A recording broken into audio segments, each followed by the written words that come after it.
Welcome to the new Internal Facilitators Training Session 1. This session will focus on an overview of the Ohio Improvement Process and identifying critical needs, which is step 1. Let's take a look at the objectives for this session. Participants will develop an understanding of the Ohio Improvement Process, learn more about the importance of developing statements of vision, mission, and core beliefs to drive your district work, and examine and analyze various types of data to determine and prioritize district-level needs. In thinking ahead about how to improve throughout your district or community school, you may have asked yourself, how do we begin? A continuous improvement cycle becomes the process for district and school core work and is used to implement, monitor, and evaluate goals and strategic plans. So, when looking at district community school opportunities for growth, we use the Ohio Improvement Process. The Ohio Improvement Process, or OIP, is a systems framework of collaborative team protocols to analyze data, research aligned improvement strategies, implement and monitor the strategies, provide feedback to teams, and determine effectiveness based on performance and implementation data. What do you see in this graphic? How is this similar or different to what happens currently in your district or community school? If you haven't used the Ohio Improvement Process in the past, how is this similar to another type of problem-solving approach that you've previously used? If you are viewing this as a group, you may want to pause this webinar and discuss those questions with your team.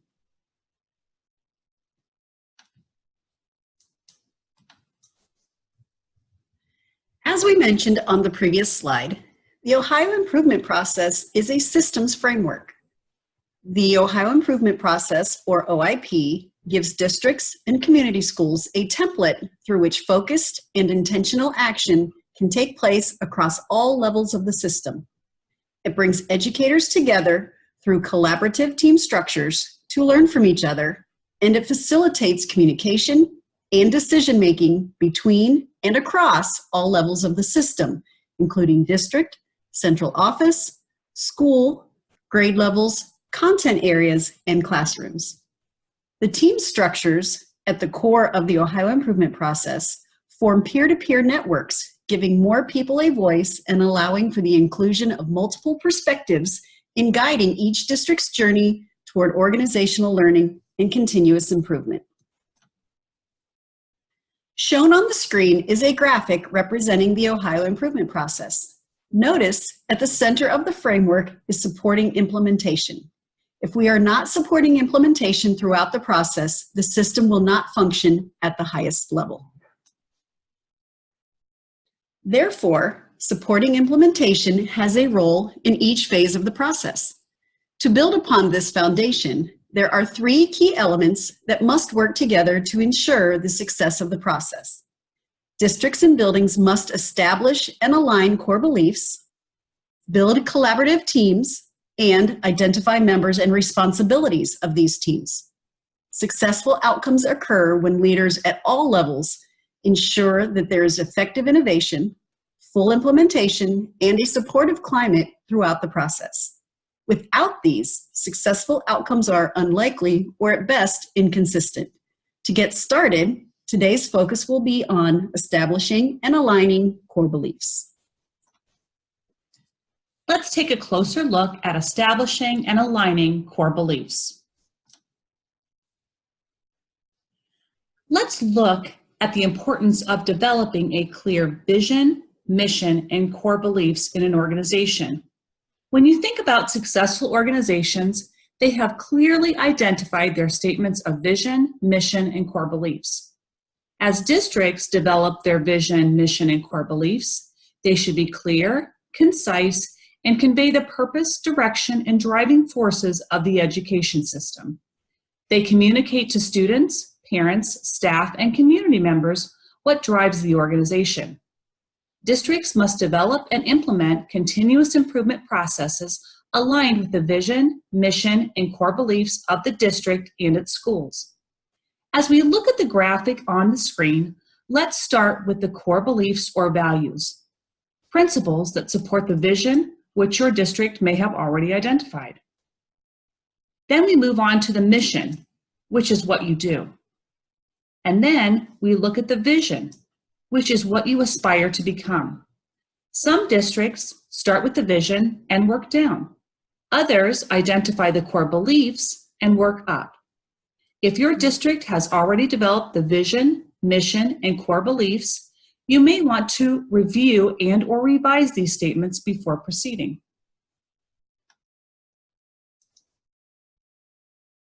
Let's take a look at some examples of mission and vision from a few companies with which you may be familiar. These companies started up from the bottom up and first identified their core beliefs, which then helped them to develop their mission and vision statements, which is what you see on the screen. Amazon's mission, or what they do, is to strive to offer customers the lowest possible prices, the best available selection, and the utmost convenience. Their vision, or what they aspire to be Earth's most customer-centric company, where customers can find and discover anything they want to buy online. Let's take a look at another example. TED's mission, or what they do, is to spread ideas. Their vision, or what they aspire to be, is to believe passionately in the power of ideas to change attitudes, lives, and ultimately the world. The mission and vision drives the work of an organization. If your district has already developed its vision, mission, and/or core beliefs, you may want to revisit and revise those statements to ensure that it accurately represents who you are as a district, what you aspire to be, how you will go about your work, and what you believe. Additionally, if your district has identified critical needs and/or core beliefs that do not align with your vision or mission, please consider what needs to be eliminated or revised. Here we are back to the Ohio Improvement Process graphic. We've talked about the importance of supporting implementation, and now let's talk about the remaining steps of the process. The first step in the revised Ohio Improvement Process is to identify your critical needs. Step 2 is to research and select evidence-based strategies. Step 3 is to plan for implementation. Step 4 is implement and monitor. And the fifth step in the process is to examine, reflect, and adjust, which leads to starting the cycle over again based on the needs that have been identified throughout the process. In our future sessions, we will take a more in-depth look at steps 2 through 5. For now, let's start with step 1. Step 1 in the Ohio Improvement Process is identifying critical needs. From your perspective, what do you believe is an area that contributed to your district level performance? What do you believe to be your greatest challenges at the district level? Pause now to discuss these 2 questions with your team.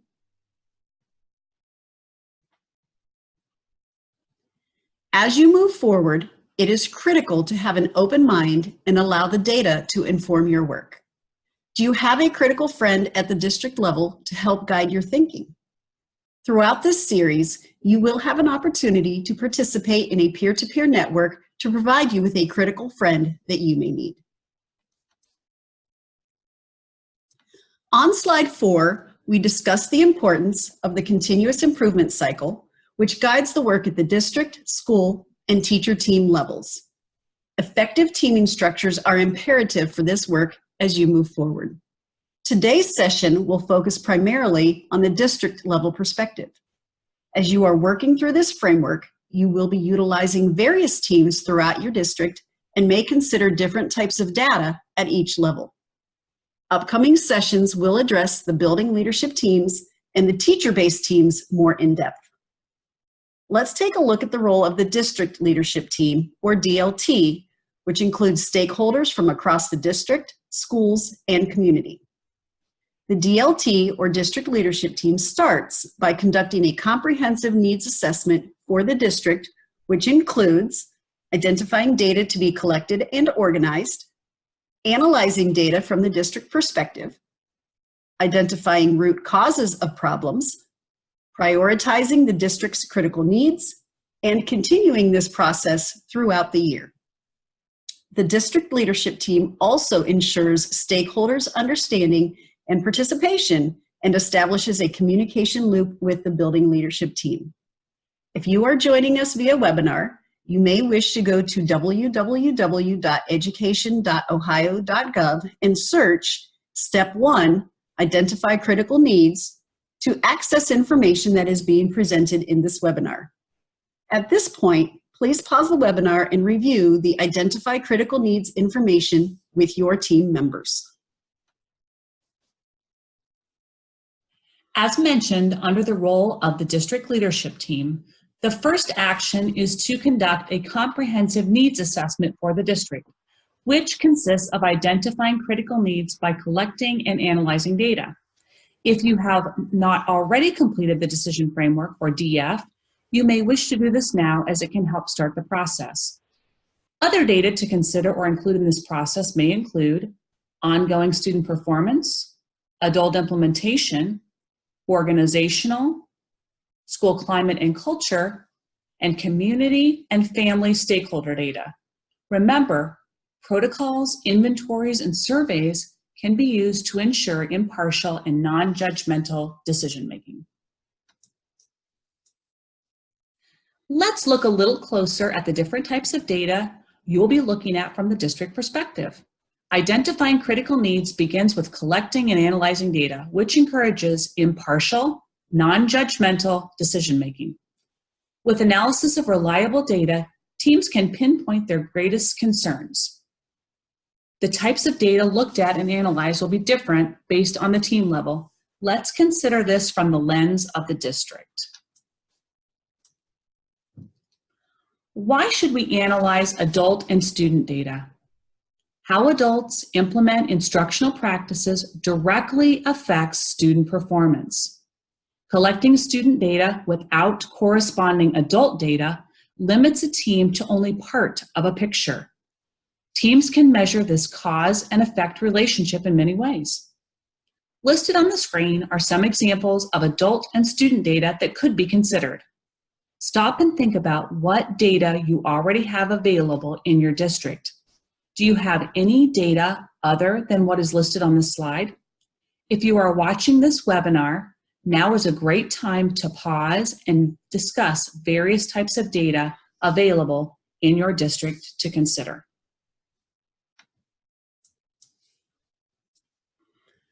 Let's take a closer look at why we need to analyze organizational data. Analyzing how the system designs learning opportunities helps teams create an equitable educational environment. Some examples of adult data could include professional development opportunities, classroom resources, collaboration time and procedures, and communication systems between administrators and teachers, and teachers and parents. Student data examples might include advanced coursework and enrollment, such as AP or College Credit Plus, access to varied coursework in and beyond the district, technology and support, transportation, and extracurricular academic, social, vocational, and athletic activities. And looking at the examples provided on the screen, you may wish to now pause the webinar and discuss what types of organizational data you have available at the district level. We can't discount the impact of effectively connecting with the families and communities in our districts. Would this data be an important consideration for your district? Some examples of community data include parent, community, and staff input, including surveys and focus groups, and community service supports such as health, social emotional, before and after school, and parent education programs. If this is something that you would like to consider, please pause the webinar at this time to discuss with your team. let's take a look at how to identify the critical needs of your district. Effective teams find root causes and prioritize needs to ensure a clear focus that informs improvement plan development. Considerations in prioritizing may include root cause protocols, such as the fishbone diagram and the 5 whys, an initiative inventory, such as Weed the Garden, a resource evaluation, cost and benefit analysis, a capacity and sustainability analysis, school-based health surveys, and the Future Ready framework, which focuses on personalized learning. If interested, additional information on this framework can be found on the ODE website. The benefits of using protocols, inventories, and surveys when analyzing data include the ability to look at data without biased judgment, to discover common themes, and include views from different perspectives. Your district may wish to search for various protocols, inventories, and surveys to assist in collecting and analyzing data. As mentioned on the previous slide, you may wish to consider the fishbone diagram or the 5 whys protocol to get started in the process.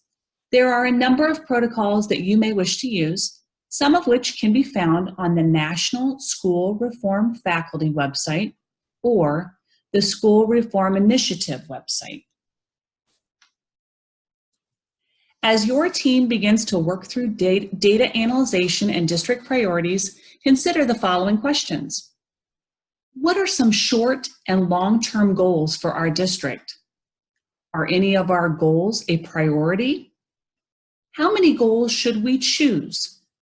Why? Which goals are most closely related to why we are here? What else are we not thinking about that we may need to consider? At this time, pause the webinar and discuss these questions with your team. As a final consideration, do these prioritized needs align with your district's core beliefs, mission, and vision? Now that you've identified your prioritized critical needs, think about the action steps you will need in order to begin work at the district level. Be sure to include the items specific to each step, along with the person or persons responsible and the agreed upon timeline for completion. If you are watching this via webinar, now is a great time to pause and begin working on your district's next steps as listed on the screen.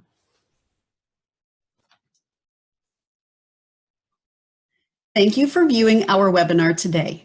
Please join us at the Summit Educational Service Center for our next session on December 13th, 2018. In conclusion, please note that all information is tentative and subject to change based upon updates from the Ohio Department of Education.